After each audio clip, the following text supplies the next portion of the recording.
दोस्तों, वो कहते हैं ना कि अगर आप खुद को जिंदा रखना चाहते हैं तो आपको अपना बचपन और अपना बचपना साथ लेकर चलना चाहिए।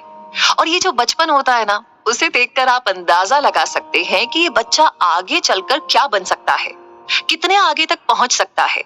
अगर आपको किसी की सक्सेस की कहानी जाननी हो तो जरूरी है कि आप उसके बचपन की भी एक झलक जरूर देखें। तो चलिए, संदीप माहेश्वरी की कहानी की शुरुआत भी हम उनके बचपन से ही करते हैं। संदीप खुद बताते हैं कि वो बचपन में बहुत शरारती हुआ करते थे।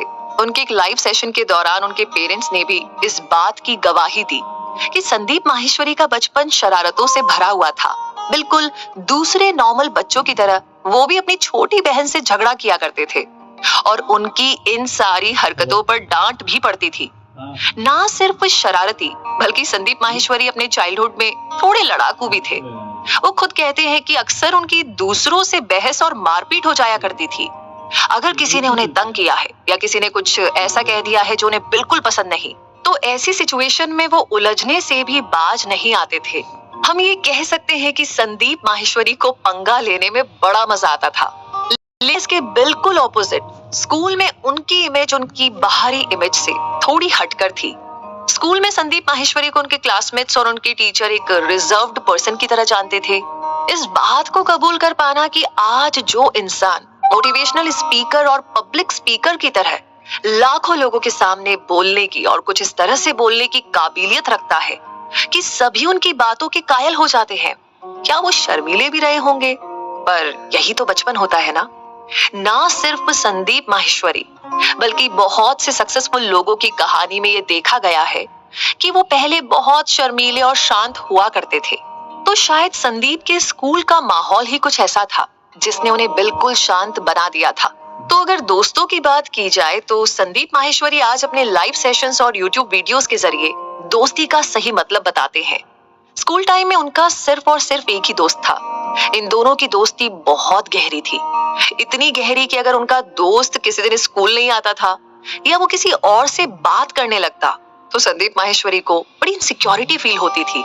मतलब हम ये कह सकते हैं कि संदीप माहेश्वरी ने अपना एक कंफर्ट जोन बना रखा था, जिसमें एक दोस्त के अलावा तीसरे से मिलने जुलने बात करने की कोई गुंजाइश नहीं थी।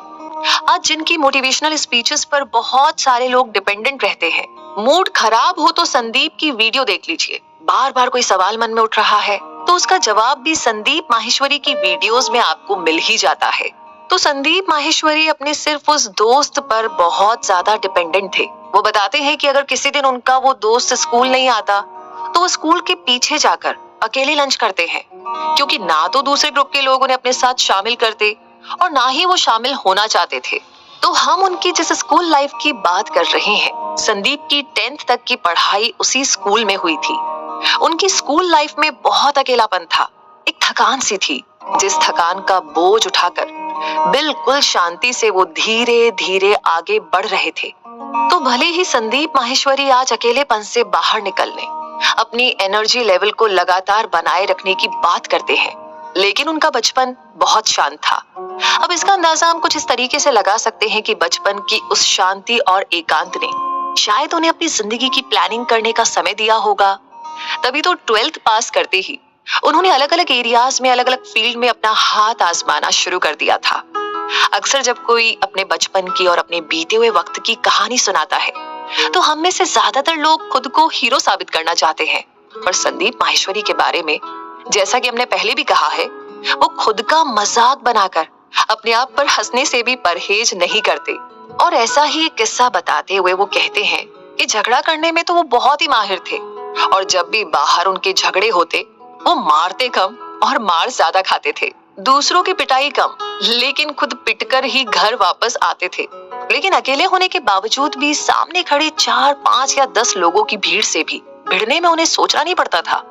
अब अगर सामने 10 की भीड़ में कोई अकेला लड़ेगा तो जाहिर सी बात है, हार तो उसी की ही होगी। पर हम ये कह सकते हैं कि उनके बचपन की हार न मानने की इस जिद ने आज उन्हें हमारे सामने एक अलग ही पर्सनैलिटी की तरह लाकर खड़ा किया है।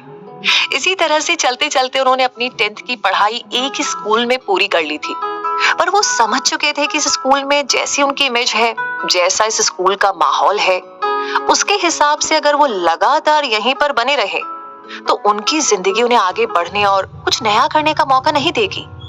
और इस एक एहसास ने उन्हें इस डिसीजन तक पहुंचाया कि अब आगे उन्हें अपना स्कूल बदल लेना चाहिए। और संदीप मानते हैं कि यही उनकी जिंदगी का सबसे पहला टर्निंग पॉइंट था, जिसने उन्हें एक ऐसी पर्सनैलिटी की तरह बदलना शुरू किया जो आज हमारे सामने हमें दिखाई देती है और जिससे हम इंस्पायर भी होते हैं। और इसी टर्निंग पॉइंट से संदीप की जिंदगी में उनकी लव लाइफ की भी शुरुआत होती है, जिसके बारे में हम आगे जानेंगे। इसी के साथ आज की मजदूरी यहीं खत्म करते हैं। अगर तुम्हें वीडियो पसंद आई तो लाइक मारो यार।